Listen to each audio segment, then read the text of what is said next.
एक मोठी बातमी खोक्याची आहे। सतीश उर्फ खोक्या भोसलेची आहे। भोसलेच्या घरावरती वनविभाग बुलडोझर फिरवलाय। खोक्या भोसलेच्या शिरूर कासार या गावात असलेल्या ग्लास हाऊसवर बुलडोझर फिरवण्यात आलाय।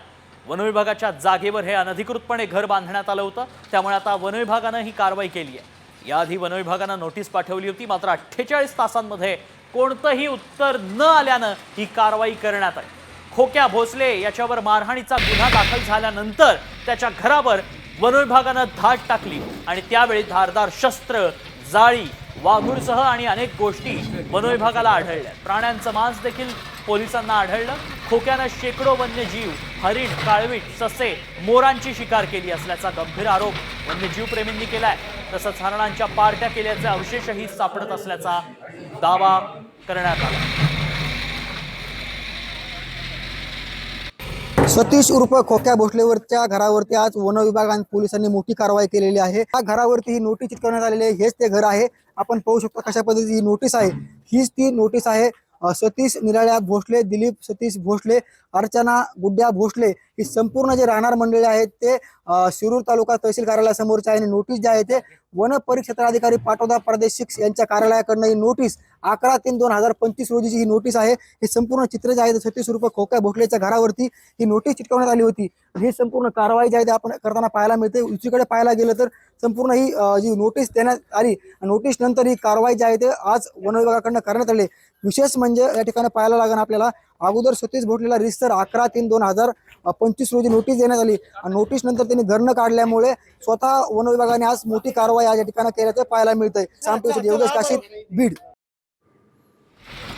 खोक्याच्या घरावर बुलडोझर कसा चालला त्याची दृश्य आपण पाहतोय। हेच त्याचं घर, ग्लास हाऊस, त्याच्यावरती कारवाई करण्यात आली।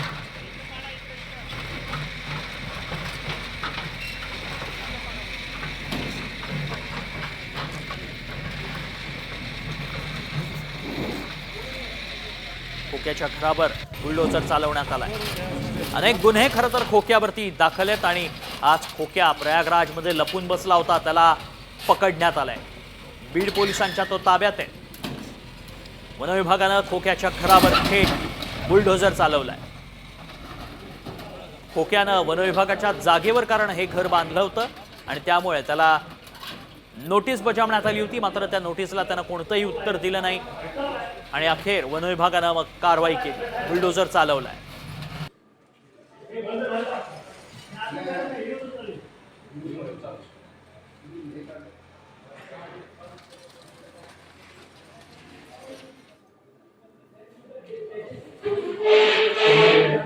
ग्राफिक्सच्या माध्यमातून पाहूयात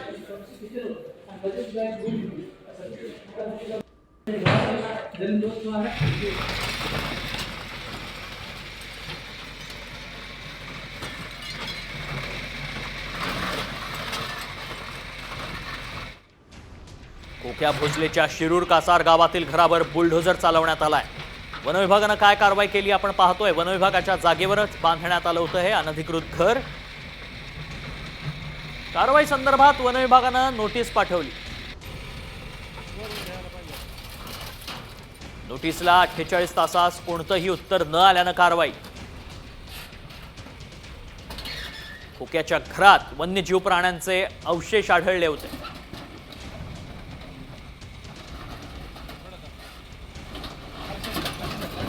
खोक्याच्या घरावर बुलडोझर चालवण्यात आला, कारण हे घरच अनधिकृत होतं।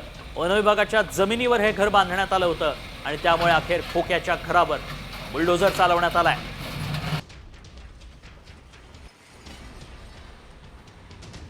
दरम्यान वनपरिक्षेत्र अधिकारी श्रीकांत काळे यांच्याशी खास बातचीत केली आमचे प्रतिनिधी योगेश काशीद यांनी। सतीश उर्फ खोक्या भोसलेच्या घरावरती आज वन विभागाने कारवाई करण्यात आलेली आहे। ज्या जागेवरती त्याचं घर होतं ती जागा वन विभागाची होती आणि सतीश भोसलेवरती शिरूर पोलीस ठाण्यामध्ये वेगवेगळ्या स्वरूपाचे 4 गुन्हे दाखल आहेत। त्याच्यापैकी 2 गुन्हे हे वन विभागाचे आहेत। आजची जी कारवाई जी होती ती अतिक्रमणाच्या बाबतीतली होती, जे वन विभागाच्या जागेवर जे अतिक्रमण केलेले आहे, भारतीय वन कायदा 1927च्या अंतर्गत ज्या कायद्यानुसारची आम्ही ती कारवाई केलेली आहे। तसेच त्यांच्यावर आम्ही वन विभागानं 2 गुन्हे दाखल केले आहेत। वन्यजीव संरक्षण कायदा 1972च्या अंतर्गत आम्ही त्याच्यावर गुन्हा दाखल केलेला आहे। तसेच अतिक्रमणाच्या बाबतीतला आम्ही गुन्हा दाखल केलेला आहे। जवळपास आमची जवळपास 30 ते 40 जणांचा स्टाफ होता. तसंच आमच्यासोबत माननीय तहसीलदार होते, तहसीलदार शिरूर, माननीय API जे होते पोलीस स्टेशनचे ते होते आणि आमचा वन विभागाचा स्टाफ तसंच पोलीसचा स्टाफ वगैरे आणि माननीय विभागीय वनाधिकारी जे अमोल गरकळ साहेब आहेत त्यांच्या मार्गदर्शनाखाली पूर्ण कारवाई झालेली आहे. साम टीव्हीसाठी योगेश काशीद, बीड. Bokya okay, खोक्या okay. कुणालाही सोडणार नाही. मुख्यमंत्री फडणवीसांनी थेट इशारा दिलाय. खोक्याच्या घरावर एकीकडे कारवाई करण्यात आली तर दुसरीकडे मुख्यमंत्री फडणवीसांनीही थेट इशारा दिल्याचं पाहायला मिळालं. खरं म्हणजे आता इथे मी वेव्स करता आलो आहे, पण तुम्ही मला सोडणार नाही. त्यामुळे महाराष्ट्रामध्ये वेव चालू आहे. खोक्या असो, खोक्या असो, बोक्या असो, ठोक्या असो, कोणालाही सोडलं जाणार नाही. सगळ्यांना ठोकणार. खरं म्हणजे आता इथे मी वेव्स करता आलो आहे, पण तुम्ही मला सोडणार नाही. त्यामुळे महाराष्ट्रामध्ये वेव चालू आहे. खोक्या असो, खोक्या असो, बोक्या असो, ठोक्या असो, कोणालाही सोडलं जाणार नाही. सगळ्यांना ठोकणार.